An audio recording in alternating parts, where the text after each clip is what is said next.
So I was trying to kind of boil down what I love about Forbidden Technique and what excites me about working on it. And I keep coming back to, I guess, three themes, which is love, power, and meaning.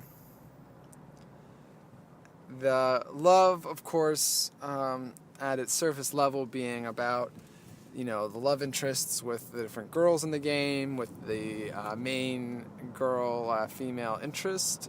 Testing name is Penelope. The deeper love, comes through in your, and connected to your powers, and that you need to pursue love. And there's multiple ways to do that. And they all kind of have a different, I guess, impact or buff on your powers. There is, the love that you can, so you can pursue that with different female characters in the game, or, through the storyline. So then you have your powers, which of course is your ability to cast spells everywhere in the game, whether it's for fighting, which is, the, most obvious example. You're using it to achieve your goals, of course, getting to the meaning, but you're also using them in your pursuit of love, whether to, kind of, in a sense, steal that which you have not earned, by going invisible into the girls' locker room, which, is an interesting point to an interesting topic to touch on, because you've got an idea which is common, is not uncommon in a lot of games in which the hero has some sort of a power, that he would use that to, get something that he's never been able to get, or, always fantasized about. But the consequences were too high or unachievable.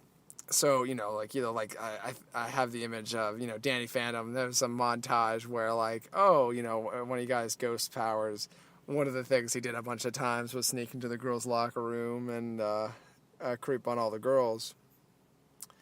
But it's an interesting fantasy that exists in a lot of movies and not too many games, actually. I would say not too many games. Definitely, maybe crawling through vents, but not necessarily using powers to do that. Not super common. But there's an interesting fantasy to have. You want to be able to kind of look at a girl and her not know that you're looking, and you not get any trouble, or even anyone be aware that you're looking. It's really, you are doing it because you are interested in it, and I wouldn't subscribe to it myself, but you could make the, no harm, no foul argument that, if no one knew, it's kind of like if a tree falls in the forest and no one's around to hear it, doesn't make a sound. Well, if you use superpowers to, stop time and check out a girl, or go invisible and sneak into a locker room, if she's not aware of it, and for certain that she'll never be aware of it, in this instance, we're talking about fantasy, in that you have superpowers, and you just know you're going to get away with it, who is being harmed? I mean, obviously the reality is that you have no permission to do that, and it's somewhere on the spectrum between kind of checking out a girl in real life, or still real life, from, a close distance in which she's aware that that's a possibility, and that you might do that. And somewhere between that and, sexually assaulting her. Obviously, you're not traumatizing her, in a sense. So, and that's a argument from effect anyways. Something's not wrong only because it hurts somebody. Things can be inherently wrong. If you steal something from someone and they never notice it's gone and never needed it, it's still wrong, even though you could make the argument that it didn't affect the person. So just because you could say in a court of law, just because the civil case would be weak, does not mean that the criminal case should be disregarded, should be dismissed. So similarly, we have something here. We have a fantasy in which the fantasy is kind of a platonic ideal of sexual self-indulgence. And maybe I'm using too flowery language here, but you're essentially masturbating because you're getting something you didn't earn purely for its own sake. You're not doing this out of some sort of mutual benefit where they're getting anything out of it. For the most part, girls are not looking for a ghost to peer at them while they're changing, which is essentially what you are in this fantasy. So I guess I'm just kind of thinking about how that's very interesting that this fantasy is common and I guess powerful. I mean, I remember it, and I think most people that watch movies or similar kinds of stories where it has something like this are interested by it, and it's kind of a cool logical extension of, well, if I had powers, this is, if I could do this, then I would use that to do this other thing where you're looking at girls. And maybe part of why I'm so fascinated by this idea is that it's almost like a perfect chemical reaction. It's a perfect extension of principled gameplay. So I think your ideal outcome for a player as far as mechanics go is that you teach them how something works, and it's sort of like learning how physics works. Like, oh, if you drop off if you run this way, you'll drop off the ledge and fall down, and if you do that, then you can of course, kill an enemy or get to a certain platform, that sort of a thing. When you teach them that, they can use that rule across so many different thousands of different scenarios within a game. And it's almost kind of like if you ever thought of a great idea or a good idea and you were happy with it, in a specific context, like maybe you're in a workplace, you're like, oh, what if we did things this way?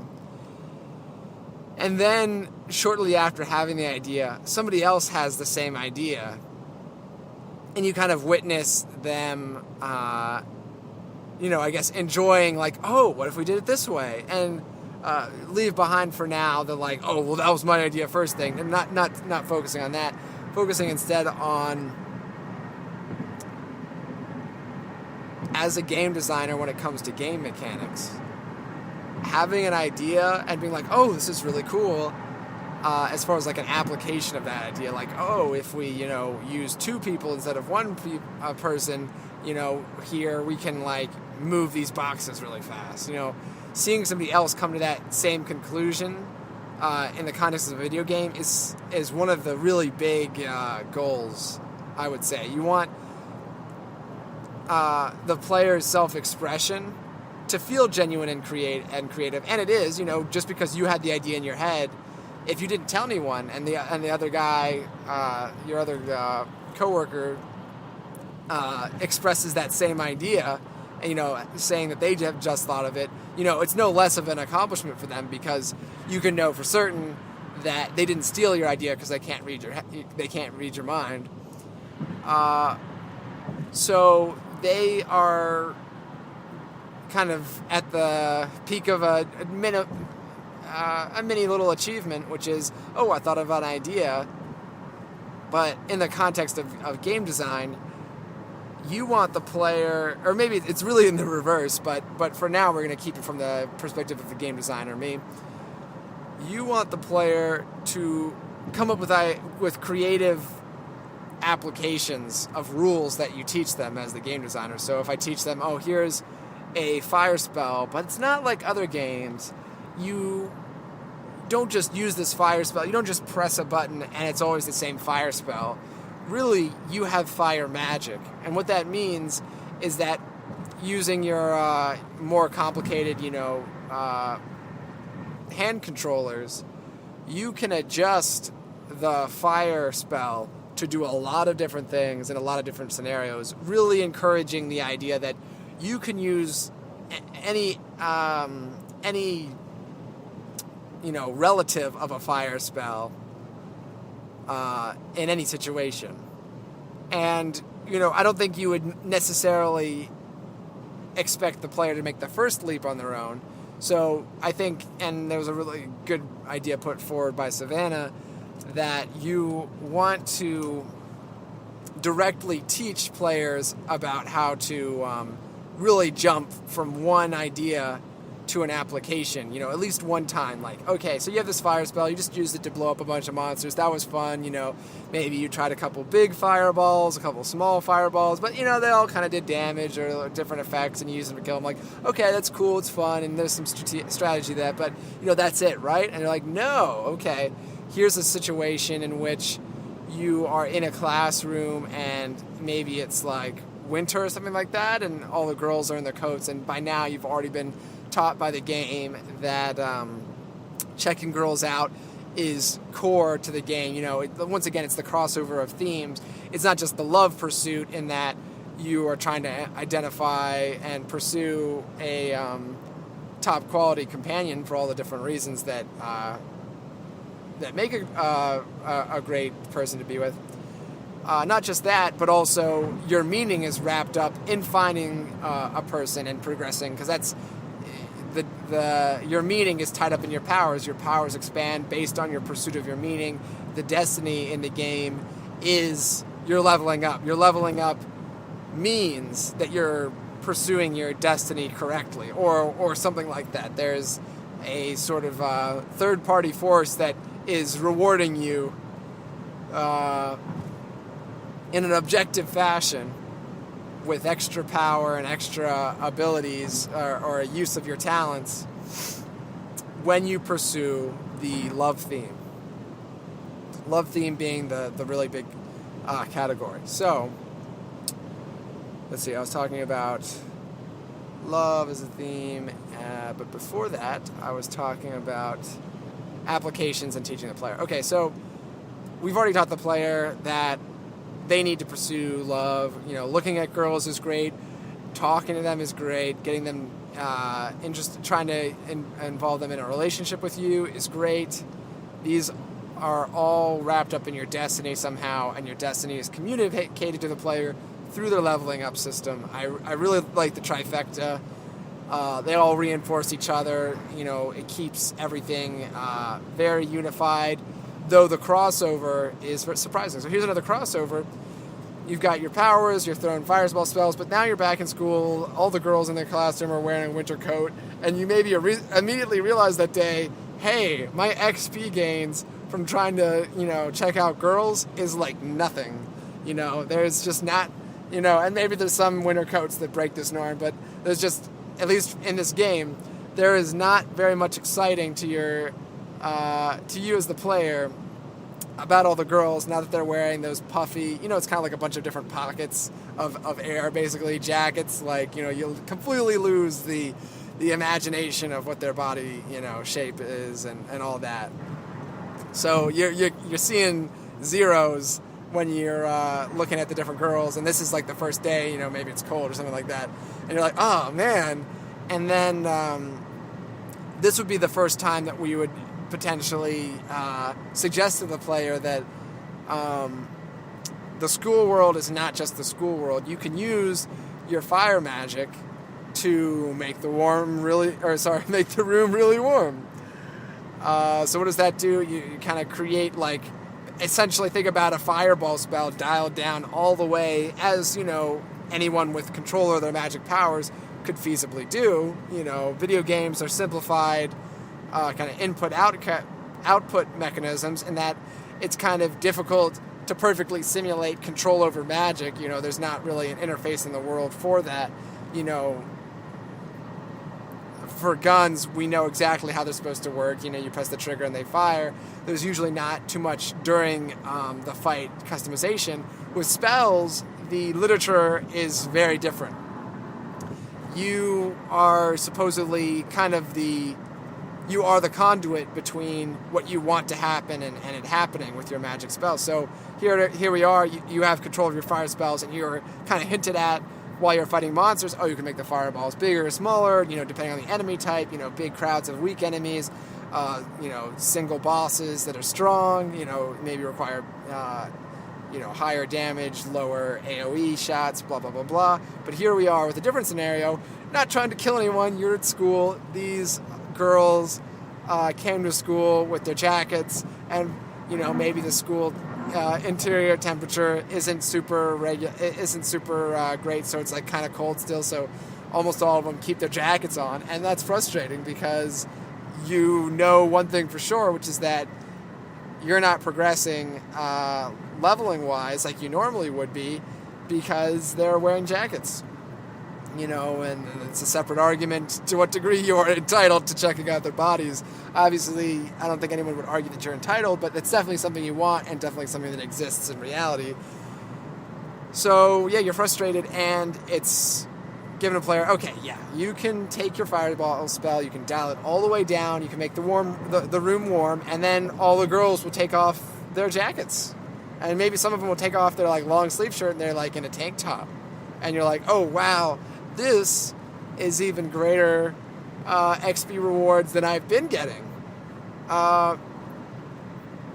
So that would potentially be the introduction of love interests as experience for your powers. You like using your powers for defeating enemies, but you can also use your powers to help you gain experience in the pursuit of love by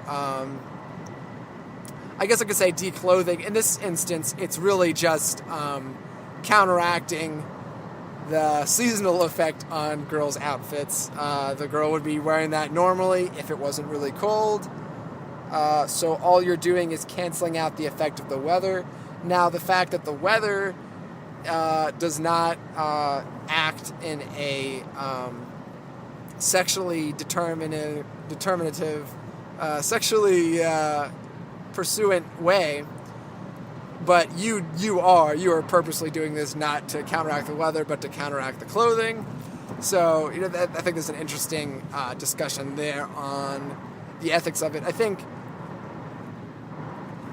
the ethics is a very important conversation because it informs the correct way to counteract all these mechanics. So, seasons exist in real life. Pools exist in real life where girls, go to pools in bikinis, which is just basically as close as you can get to seeing girls that you know in your real life naked, without having to convince them to get naked in private or, to take off clothes in private. About as close as you can get in a socially acceptable manner. But, does that necessarily mean that anything up to that stage is permissible? Well, obviously not. We have context. And the context is that in certain environments, it's a lot of it's due to the awareness of the female. A female is not necessarily signed up for you going head to head with weather to ensure that they are as scantily clad as possible for your own viewing pleasure. That's not something that they consented to, even though in an alternate, in a parallel universe in which it was a warm day out, they might have worn the same exact thing. Which I think is a really interesting concept that maybe will even come up in many conversations or as a theme underlying many conflicts, which is if what you're doing, if your agency is just counteracting, or if your agency is returning something that has changed back to where it was, should you feel bad about your motives? Basically, can you ignore motives if I'm thinking about it in my head with football with pass interference, like if it was if it was not possible that they would have caught it anyways, they usually don't call pass or interference. Similarly, if it is possible that the women would have been just as sluttily dressed on any other day, but they're not because it's cold out, they're wearing their coats, if you intervene with your fire magic, making the room hot, they start to get warm, so they, strip off a layer of their coat, maybe an extra shirt, if they're wearing an extra shirt. If you intervene, how morally accountable do you hold yourself for, from a very biased perspective, returning things to a otherwise normal state? I think it's a very interesting conflict. I think it's obvious from a rational point of view that it's not the same because you're intervening. But the argument from effect, which is that, no harm, no foul, ends justify the means, that is a very popular opinion. So I wonder to the degree to which the player will be thinking about that sort of thing. Of course, you can go on the nose, you can break the fourth wall by giving the player, internal dialogue, thoughts. I think it's much more enjoyable to have that as part of a natural conversation that could occur somehow, maybe with the magic using female character that's like the main love interest through the magic world. Maybe she brings up some of these ideas to you and is criticizing you or cautioning you on the use of powers to intervene, and what lines are crossed, and it doesn't make her the arbiter. She notices the situation you're in and has her bit to say about it, and you have your own reactions. But I think kind of getting back to the core idea I was thinking about, which is when you have a great idea as a game designer, like in real life, if you have a great idea, you want somebody else having the same idea to be understood and to some degree predicted ahead of time, in that you can cater to it. So a game is constrained by all the things you can add to it. There's only so many things you can add. So your ability to predict what the player will be interested in and what they will use the tools the game gives them for allows you to make the most targeted work. So I think if you give a player a fire magic spell, you tell the player that they can adjust the spell to do almost anything, to really do anything, in any situation. That at some point the player will go, I wonder, girls walked in today in school and they're all cold and they're all wearing like a bunch of sweaters, and I'm not getting any XP today, so I'm kind of bored and frustrated with this classroom level that's going on right now. I'm not getting anything from it, and I need the XP to go fighting later. I know that there's like an upcoming level that's really hard, or that maybe the main magic person warned me about. Who knows? So I know all this is coming up. I want to see what I can do with my magic spells. Or maybe they just have a, malevolent, I want to see what happens if I try to fire a fireball spell at a completely harmless, innocent person. They kind of see, whether it tells them they can't or something like that. And maybe they stumble across, I can dial this down all the way so that, no, it doesn't hurt them. It just makes them feel slightly warm. That's interesting. What can I do with that? And obviously, it's kind of a round block to round hole puzzle, which just means that it's as soon as you get it, it's really simple. You do this with it right here. And I think coming up with more complicated puzzles to apply your powers in unusual circumstances is an exciting challenge. But that would certainly be one of them. Dial down the fire spell, and the girl will take off a layer of clothing, and now you can go back to farming.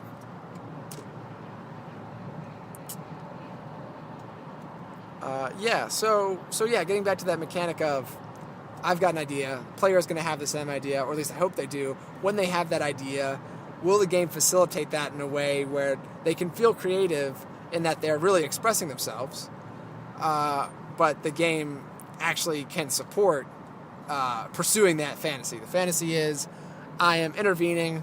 Weather's a bastard. He made all these girls wear less sexy clothing or be less visually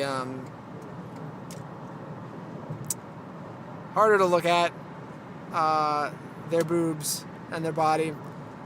This game did that, or the weather did that, but I actually have the ability to counteract that in a way that no one will be aware of. That is a cool idea. So, a bit of a tangent on the love, power, meaning. Love, power, purpose. Power, love, purpose, PvP. But yeah, those three ideas constantly interacting with each other. What maybe, and maybe by thinking about those as separate ideas that are kind of competing and influencing each other to give a very concrete, altogether unified timeline to the player, basically.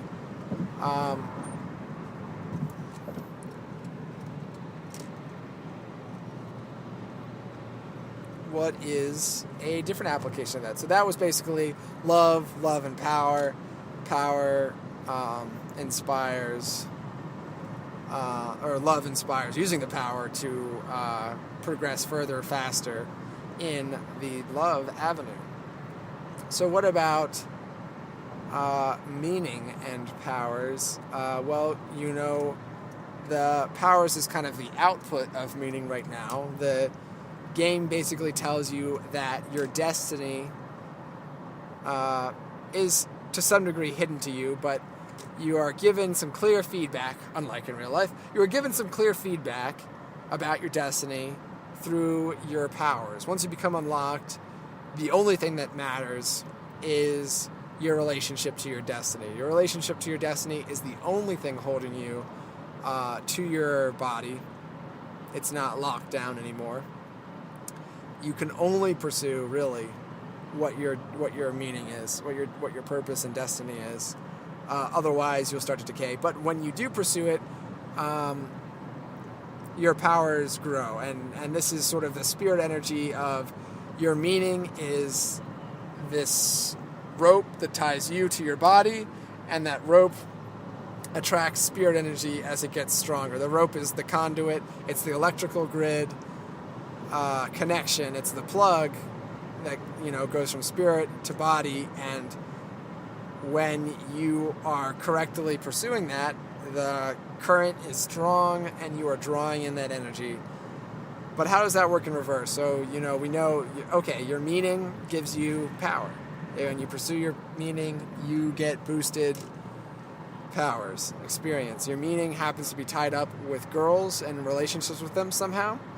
I don't think that's too disconnected from real life, but specifically in the plot of the game, your relationship with Penelope and many other girl characters are absolutely fundamental to leaving or to succeeding in the core plot of the game, to making sure the world does not fall into utter chaos. So how does your powers affect the meaning? Well, when you use your powers, you are translating your potential, which your meaning gives you. Your meaning is like, okay, here's some powers, do with them what you will. It's almost kind of like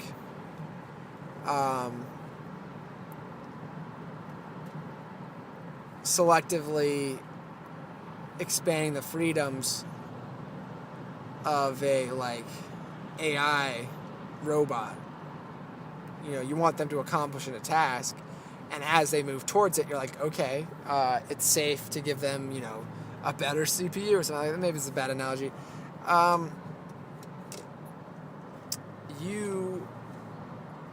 keep getting these, boosted mana caps, or, better mana regen, or, more access to more powers maybe.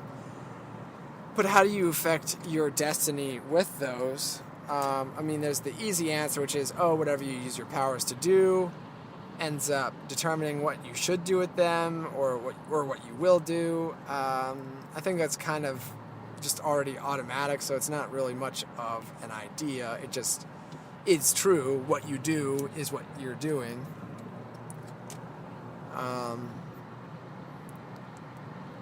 But I do think that there needs to be an interaction in that direction. There needs to be some way to say the way your powers work